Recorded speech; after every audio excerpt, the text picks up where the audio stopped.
Hello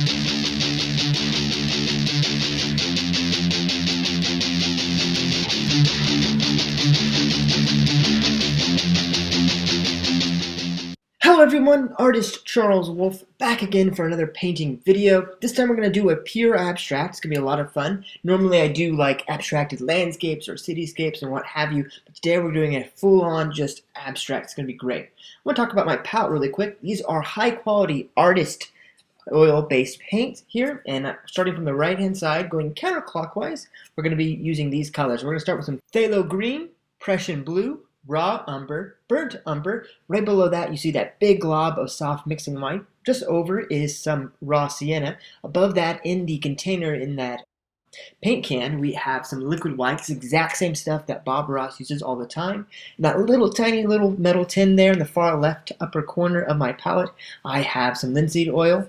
Below that is some Naphthol Red.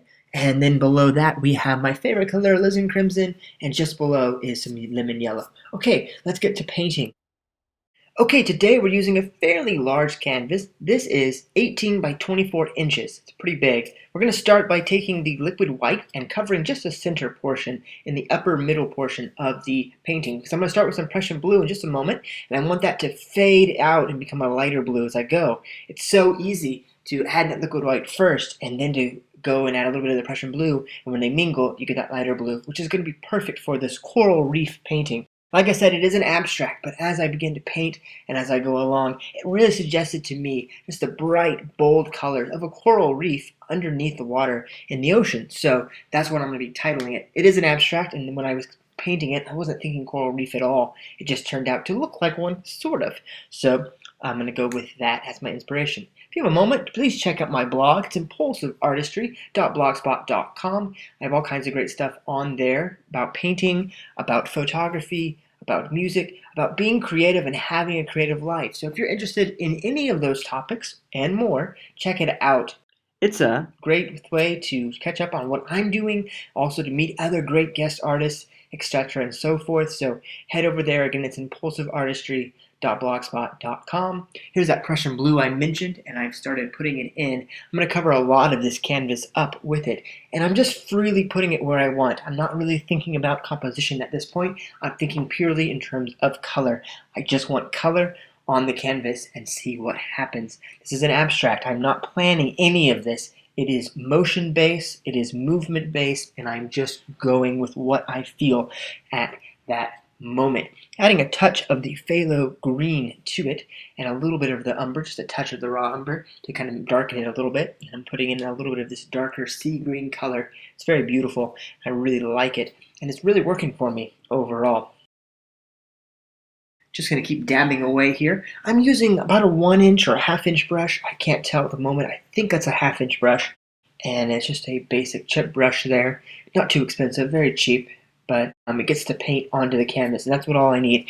I don't need a very fancy brush at this moment to get the perfect, brush strokes. I just need paint to work with. So that's why I use these little bit cheaper brushes just to do that part of the painting. Okay, moving right on to some Alizarin Crimson. What a fantastic, phenomenal color. It's one of my favorites, and I'm so excited to get some of this on the canvas. It's a nice contrast, that red, that cool red, but not red nonetheless, against that bluey green. It's going to kind of communicate and speak and talk across in a certain way. At least it will be a nice contrast for the viewer's eye. That's a little bit too touchy-feely for you, I get that. Art is very subjective, it's very personal. So when I'm doing an abstract, I have to be using these more subjective feeling type terms only because that's really it's the basis of who I am, and it's sort of a way for me to be creative and just to be purely creative. I'm not thinking in terms of I need to paint a tree here. I'm thinking more, how do I feel and how does this make me feel when I put this color onto the canvas, and how does it interact? Again, abstract's a very different way of thinking about painting, I think, for me at least as an artist, than maybe doing a landscape. I'm thinking about very different things. But it's actually not all everything's different. Sometimes I still am thinking about composition and texture and things that I do think about when I'm doing a normal landscape. Normal is kind of the wrong word, but more typical landscape, I should say. Brought in some lemon yellow and a little bit of that Naphthol Red mixed with the lemon yellow, and that should catch me up to where I'm at right now. This yellow is going to zing across. It's going to be a focal point for the eyes because it's very bright, and then it's also going to interplay with that blue, creating green.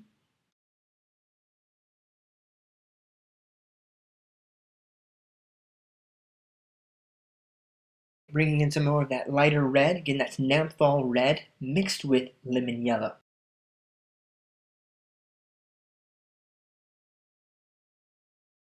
Alright, filling this canvas in, a bit more of the Prussian blue right here in the center. I just thought I want this to be a bit darker so that yellow really zings, and so that was my motivation for putting that blue there. Again, I'm not planning this too much. I'm just going in the moment with what I feel and what seems right, using my intuition to the most that I can use it. I don't know if any of you are familiar with Myers-Briggs, but it's a personality thing that psychologists sometimes will be familiar with. I'm not sure how popular it is actually among real psychologists, but among amateur psychologists and people who like to think about people and social things like that. MBTI, Myers-Briggs Type Indicator, is an interesting way of thinking about the world and kind of categorizing people into 16 distinct personality types.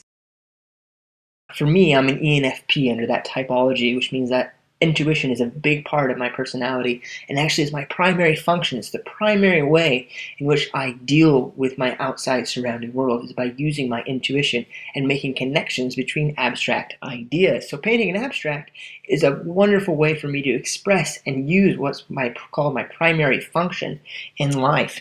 And I think that's very fascinating, very cool that I can think about something that's so different from painting like psychology, and it helps me understand who I am as an artist and helps explain, at least for me, what is going on. Now, some people don't like Myers-Briggs because it may not be scientifically valid or tested enough or what have you, and that's fine. I'm not trying to say this is the only way to think about the world. It's just a way that I like to think about myself. Again, intuition, a great thing to use, especially if you're trying to do an abstract. Don't overthink it, just paint. Really, it's that simple.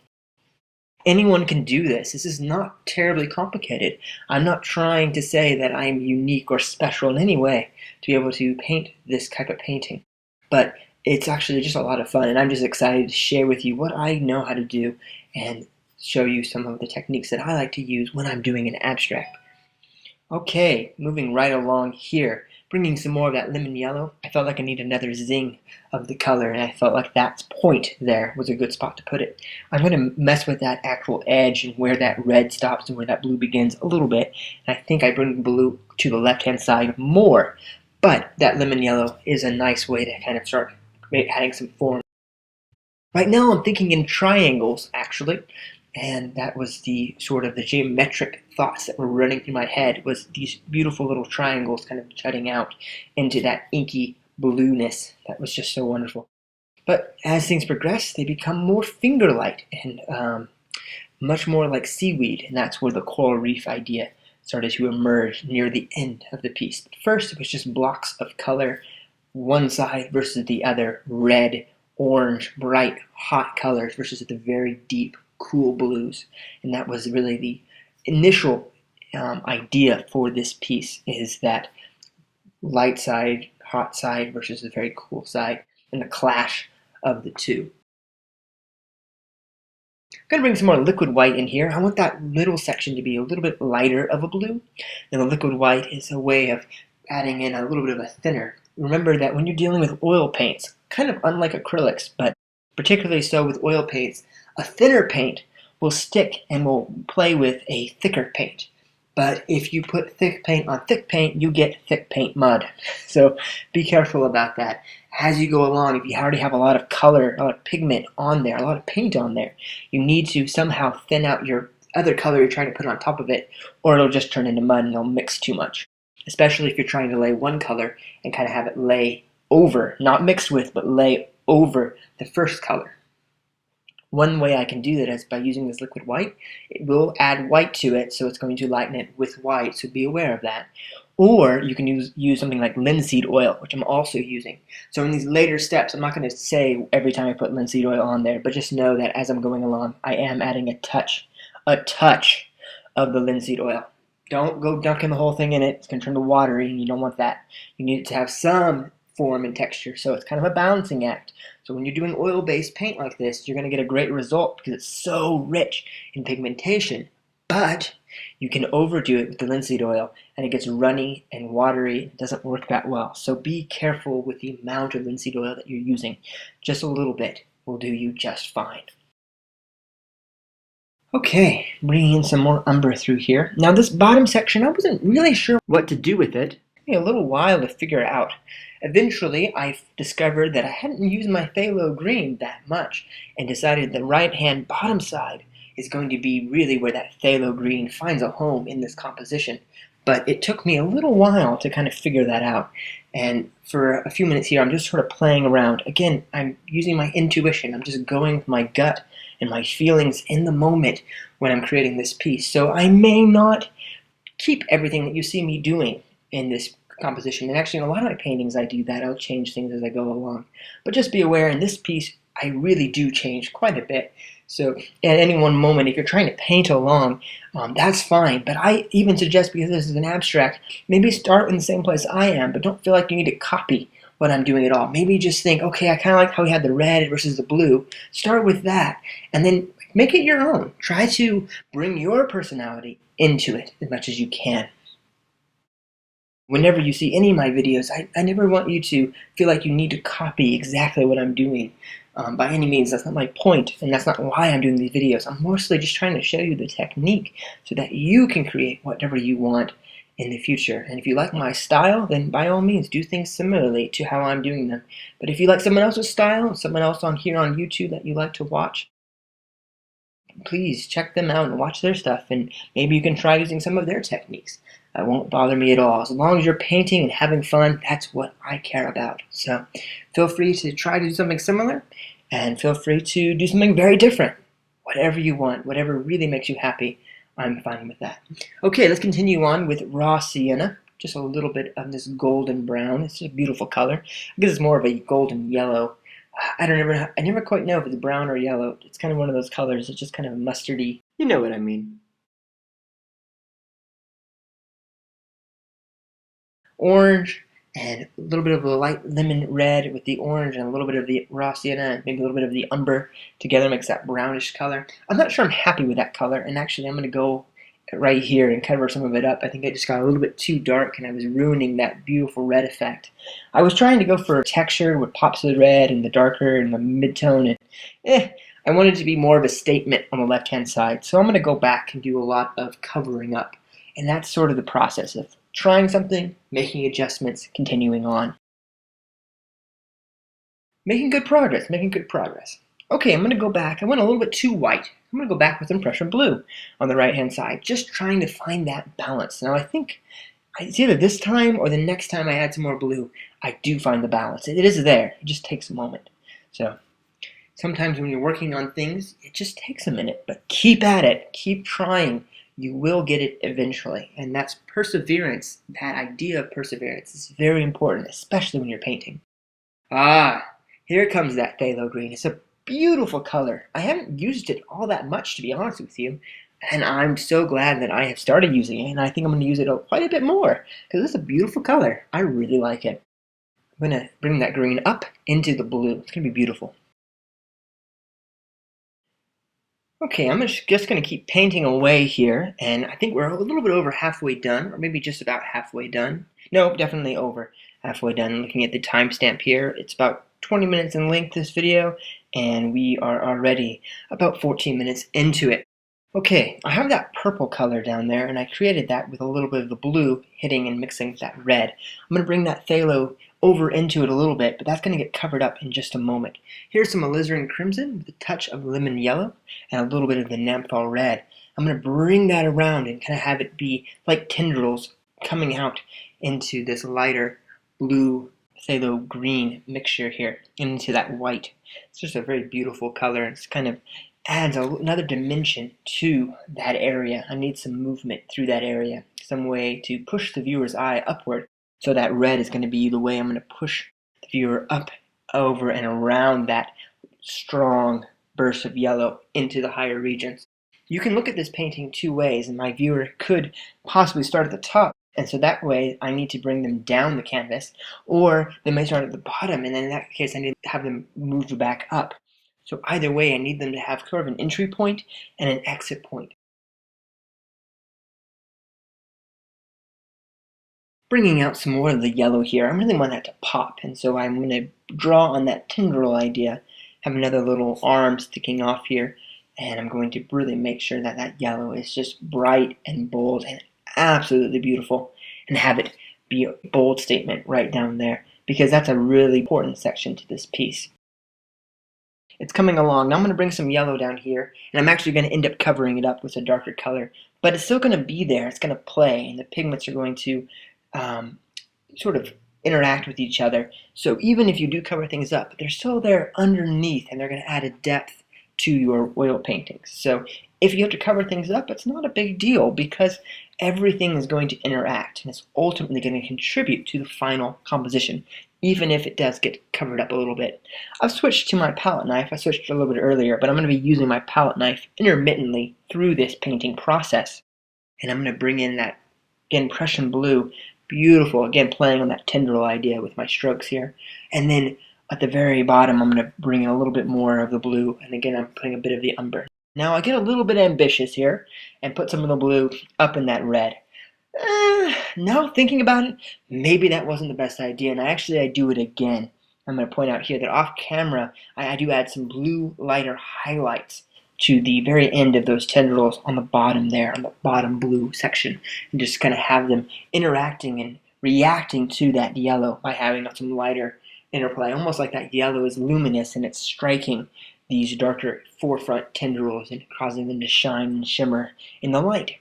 I'm bringing in a little bit of this beautiful green color. It's a mixture of lemon yellow and a touch of the Prussian blue. It's a lovely color. Maybe a tad bit of the phthalo green in there. I don't 100% remember.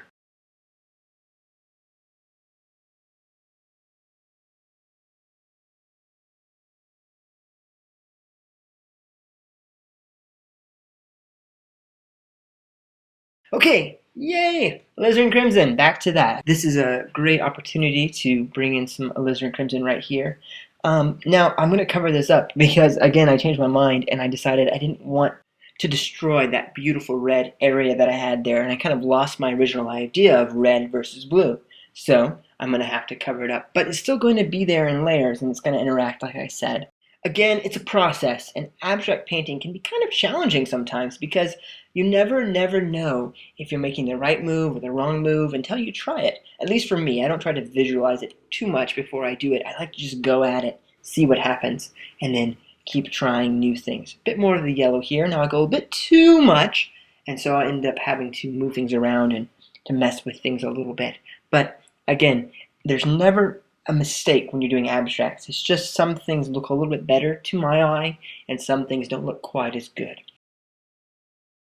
I'm going to scrape off the excess paint of that yellow there and turn that into more of a green hue. These sort of green streaks coming straight left to right, just moving the viewer eye more to the left and to the right, kind of pushing that left to right axis even more, because I have a very strong vertical axis with my combination of the red versus the blue, or the orange versus the blue, which is what it's turned into. So I need to make sure I have plenty of horizontal motion to sort of justify all of this vertical motion so that I have movement and interest in my composition. Okay, bringing in a little bit of the blue here, and again, I changed my mind. I really want that red to be bold. So in the final piece, I'm going to put a big swatch of where I'm painting right now, Naphthol Red, just pure Naphthol Red, and that's going to bring the whole composition together. That was the final piece that I had to figure out, and so once I figured that out, it was one of those moments where you go, aha! I've conquered it, I figured it out, and that's what this painting needed. So this blue is misplaced, it's the wrong thing to do, so just be aware of that. I do change my mind, and I do change what I am doing right here.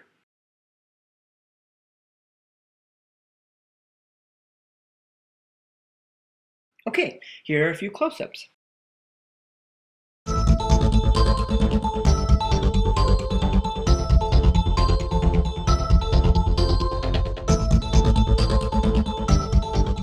Here is the final composition as a whole, and there's that red I was talking about. Thank you so much for watching this video.